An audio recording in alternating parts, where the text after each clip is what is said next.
وہ جوان جو ہی پروان چڑھا ان فوان شباب آیا تو اس کی پیشانی سجدے کے تقدس سے مالا مال ہو گئی، اس کی آنکھوں میں حیا اور شرم کے پہرے آ گئے، اس کے خیالوں میں پاکیزگی آ گئی، اس کی زندگی کے شب و روز نیکی کے ماحول میں بسر ہونے لگے، اس کی راتیں ذکر الہی میں، تلاوت کلام مجید میں اور دن یاد الہی میں روزے سے گزرنے لگے۔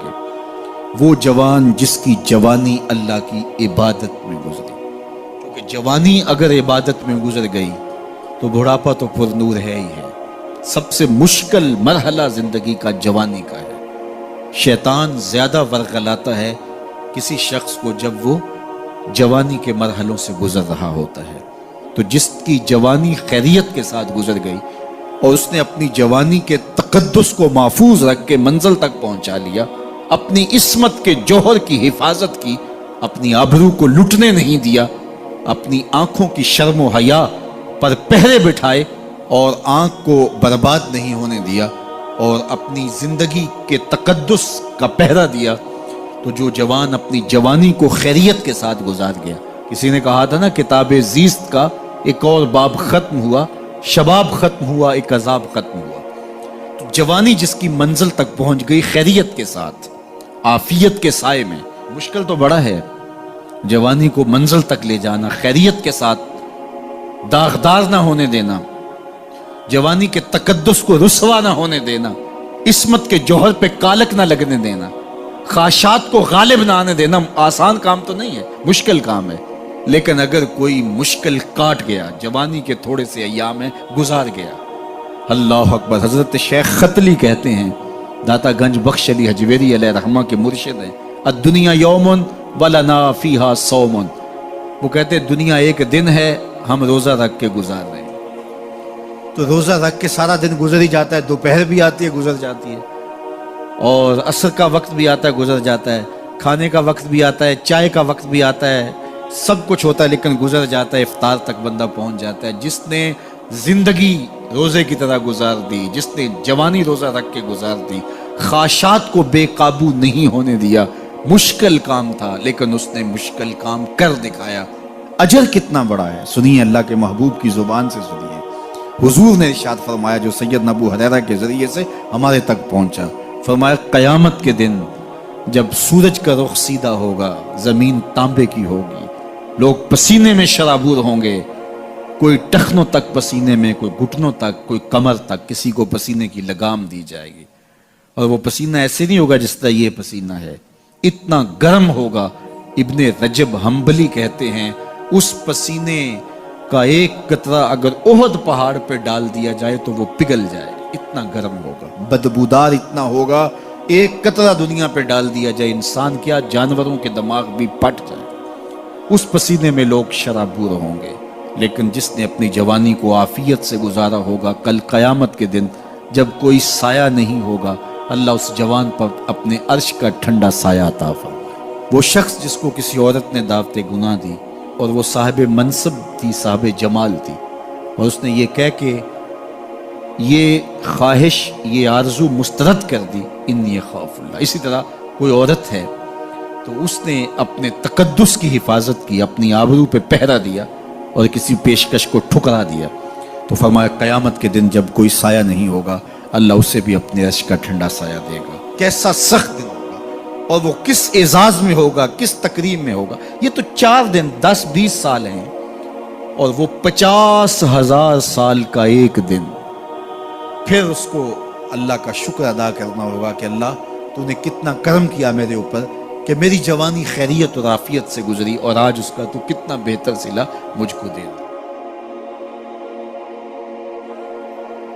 تمام انبیاء کی طرف سے جو ماضی میں گزرے ہیں، ایک ضرب المثل کے طور پہ بات موجود ہے، اور یہ بات میرے اور آپ کے آقا و مولا نے ہمیں پہنچائی، اور وہ یہ کہ اذا لم تستحی فاصنع ما شئت، جب تیرے میں حیا باقی نہ رہے تو جو چاہے کر۔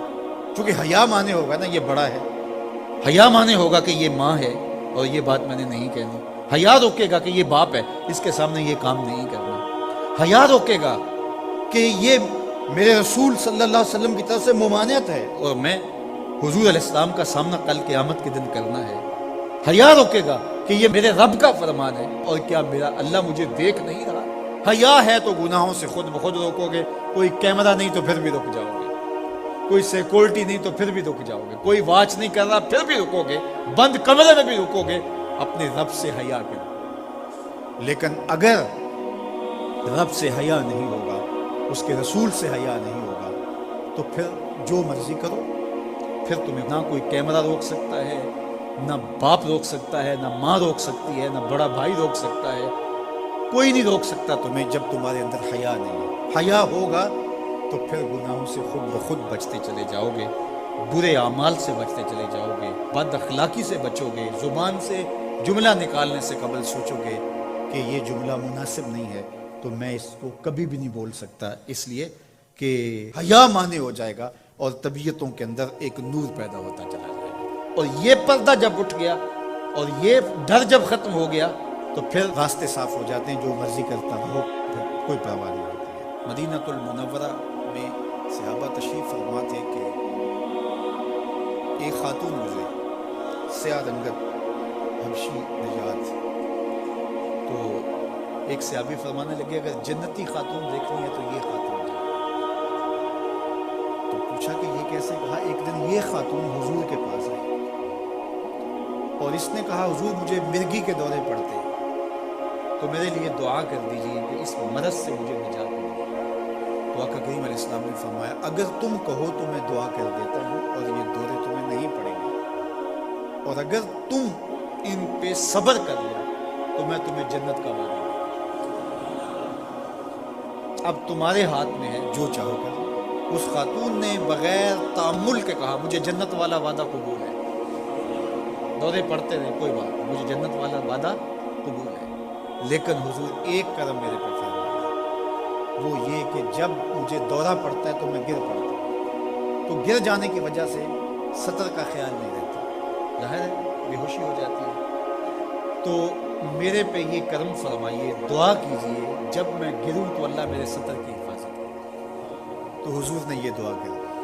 اب وہ گرتی تھی لیکن اس کا سطر نہیں کھلتا تھا، اللہ اکبر۔ تو اس کو کتنا خیال تھا اپنے پردے کا، کتنا خیال تھا اپنے سطر کا۔ یہ جمال ہے عورت کا، عورت مستور ہے، عورت کو عورت کہا جاتا ہے، مستور سطر سے ہے، یہ پردے کی چیز ہے۔ اور اللہ جل شانہ نے اوڑھنیاں اوڑھ کر کے رکھنے کی خواتین کو تلقین کی۔ آج جدید مفکرین تو عورت کے ساتھ مصافحہ کے راستے بھی نکال رہے ہیں۔ وہ کسی نے کہا تھا یہ عورت کی آزادی نہیں ہے، یہ عورت تک پہنچنے کے لیے مرد آزادی چاہتے ہیں۔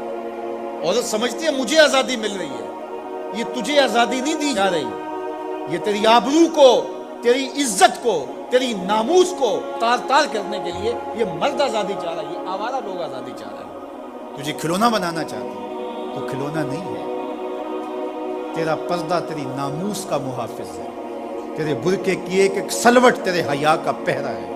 آج مغرب مختلف ذرائع سے ہم سے یہ جوہر چھیننا چاہتا ہے، تو اب ہمارے اوپر تہذیبی یلغار کے ذریعے سے، میڈیا یلغار کے ذریعے سے، تمدنی یلغار کے ذریعے سے، مختلف ناموں سے، مختلف ایام منانے کے ذرائع سے ہم سے اگر ہمارے جوہر حیا کو چھین لیا جاتا ہے تو ہمارے پلے کیا بچتا ہے؟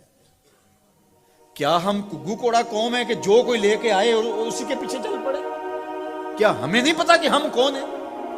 ہماری بھی کوئی بنیاد ہے، ہماری کوئی ساکھ ہے، ہمارے آباء و اجداد ہیں، ہمارے اوپر کتاب اتری ہے، ہمارے آقا نبیوں کے امام ہیں، ہمیں پورا کامل اکمل دین دیا گیا ہے۔ کیا ہم وسیع و ظرفی کے نام سے، روشن خیالی کے نام سے سب کچھ اختیار کر لیں گے؟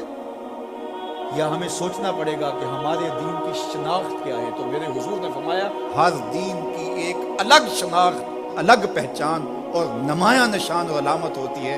اسلام کی وہ نمایاں علامت حیا ہے۔ اگر حیا ہے تو دین ہے، اگر حیا نہیں ہے تو دین نہیں ہے۔ تو اللہ ہمیں حیا کے نور سے مالا مال کرے، ہماری نسل نو کی بالخصوص حفاظت کرے، ہماری بیٹیوں، بہنوں اور مستورات اسلام بناتے دین کی اللہ خاص طور پہ حفاظت فرمائے۔ آنکھوں میں شرم اور حیا کے نور کو پیدا کرے، اور ہمارے باطن بھی حیا کے نور سے مالا مال ہو۔